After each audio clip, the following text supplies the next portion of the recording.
안녕하세요. 해둥이들 닥터혜자입니다. 우리 뼈는 다 자랐잖아요. 그런데 사진을 찍을 때마다 얼굴이 커지는 것 같은 느낌적인 느낌은 다 이제 약간 다른 연부 조직의 문제 때문이겠죠. 어쨌든 이런 거를 모두가 수술을 생각하는 건 아니잖아요. 가장 옛날부터 우리가 좀 꾸준히 시술을 해왔던 게 바로 윤곽주사라고 하는 건데요. 오늘은 윤곽주사에 대해서 한번 파헤쳐 보도록 하겠습니다.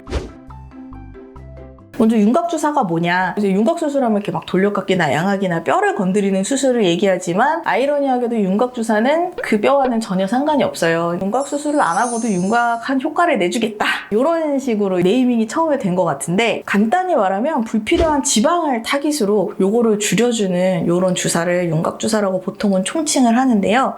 윤곽주사는 이미 제품으로 나와 있기도 하고 병원마다 이제 자기만의 노하우로 성분들을 배합해서 쓰기도 합니다. 윤곽주사 시술을 이제 만족도가 좀 있으려면 저처럼 얼굴에 좀 살이 있으시면 효과를 봅니다. 우리가 타겟으로 하는 게 지방이기 때문이에요. 피부가 조금 두껍고 지방이 잘 만져지고 볼륨이 크시다면 윤곽주사를 하시고 효과 있다라고 느껴질 확률이 훨씬 높고요. 예전에 내가 지방 이식을 좀 했는데 얘네가 약간 늘어지는 느낌도 나고 내가 체중이 좀 변하면서 쫄았네 하는 경우에도 윤곽주사로 딱 그 부분에 타이트닝하는 효과를 보실 수도 있어요. 반대로 효과가 없는 경우는 뼈나 근육 같은 게 너무 큰 경우, 지방이 아닌 다른 조직이 큰 경우는 윤곽주사로 효과를 보기가 어렵고요. 역광대 아니면 사각턱, 아니면 귀밑 침샘 이런 데처럼 근육이 크거나 침샘이 크거나 뼈가 큰 이런 경우에는 지방이 아닌 다른 조직이 비대한 경우이기 때문에 필요하면 윤곽수술을 하거나 아니면 보톡스 같은 걸로 근육이나 침샘을 줄여주는 이런 다른 방법을 생각을 해봐야 돼요.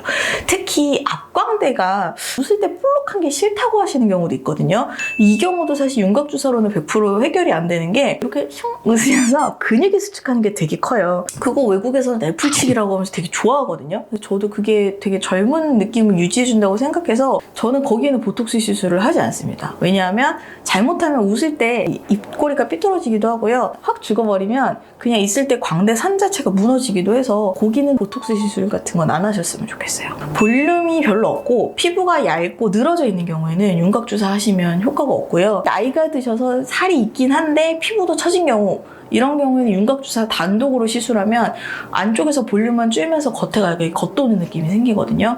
그래서 단독 시술은 추천드리지 않고 리프팅 시술을 같이 하시는 걸 추천드립니다. 윤곽주사 맞으면 특히 효과적인 부위는 먼저 얼굴은 요 중안면부 팔자 위에 볼살, 그 다음에 여기 턱 라인, 그리고 이중턱 마레모예요. 여기는 정말 효과를 많이 보는 부위고요. 부유방이나 팔뚝이나 허벅지나 옆구리, 우리가 보통 대표적으로 생각하는 부위에는 당연히 효과가 있고 요즘에 어디를 또 많이 하시냐면 여기 뒷목 있죠, 뒷목.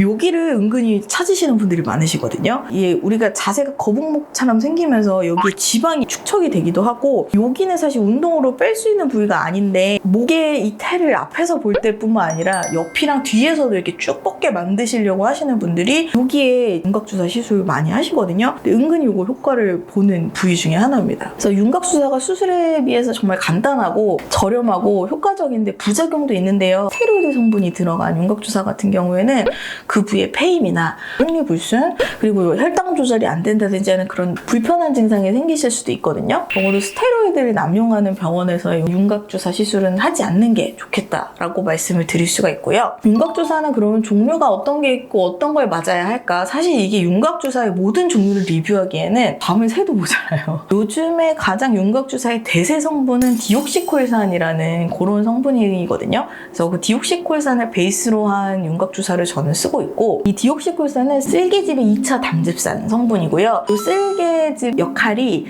이 지방을 우리가 밥 먹었을 때 소화시키는 거라는 거는 여러분들 다 알고 계시죠. 지방을 타겟팅을 해서 파괴하고 녹이는 성분이 디옥시콜산입니다. 제가 이제 기존의 제품을 쓰는 거는 대웅제약에서 나온 이 이중턱 한정으로 딱 효과를 볼 수 있는 브이올렛과 디셈바라는 제품이고요. 디셈바 같은 경우도 디옥시콜산이긴 하지만 이런 경우에는 바디나 얼굴 여러 부위에 사용을 하실 수가 있어요. 이 디옥시콜산은 지방을 파괴함과 동시에 지방이 파괴돼서 남는 공간을 콜라겐으로 어느 정도 대치를 시켜주기 때문에 어느 정도 쫀쫀하게 탄력을 주면서 지방을 줄일 수 있다는 장점이 있거든요. 피부 탄력을 좀 유지하면서도 지방을 효과적으로 감소시킬 수가 있어요. 그리고 마지막으로 이런 디옥시콜산의 장점을 가져가면서 붓기 제거랑 피부 탄력까지 시너지를 낼 수 있게 저희 병원에서 개발한 저만의 윤곽주사도 저는 시술을 하고 있는데요. 루아핏이라고 이름을 붙였거든요. 그래서 스테로이드 없이 지방을 분해하면서 약간 붓기를 빼고 혈액순환이랑 림프순환을 촉진시켜서 이게 자연스럽게 지방이랑 체내에 쌓인 노폐물을 배출시키는 효과를 가지고 있습니다. 그래서 루아핏도 광대, 볼살, 이중턱, 얼굴뿐만 아니라 군살이 많은 신체 부위 어디에든 시술이 가능합니다. 사실 제가 처음에 성형외과 전문의 땄을 때는 윤곽주사 그런 거 효과 없어, 무조건 수술이 최고야 이러면서 수술에 매진을 했었는데요. 이게 사실 수술을 하다 보면 수술이 낼 수 있는 효과는 어느 정도 한정이 되어 있고 끝뒤 시술의 세계에 관심을 엄청 갖게 돼서 그런 쪽에서 경력도 쌓고 하면서 제가 본 결과 윤곽주사 효과 있고요. 근데 한 방에 뭔가를 해결하려고 하시는 게 아니라 꾸준히 반복적으로 시술을 하게 되면 분명히 요거는 만족할 만한 효과를 가지고 올 수 있는 시술 중에 하나라고 생각을 합니다. 그리고 이거는 시술이기 때문에 사실 회복 기간이 없다는 게 가장 큰 장점이거든요. 시술이든 수술이든 각각의 장단이 있기 때문에 이렇게 숙련된 의료진과 상담 받으시고 심사숙고하셔서 결정하시기를 바랍니다. 오늘의 영상이 도움이 되셨다면 구독과 좋아요를 눌러주세요.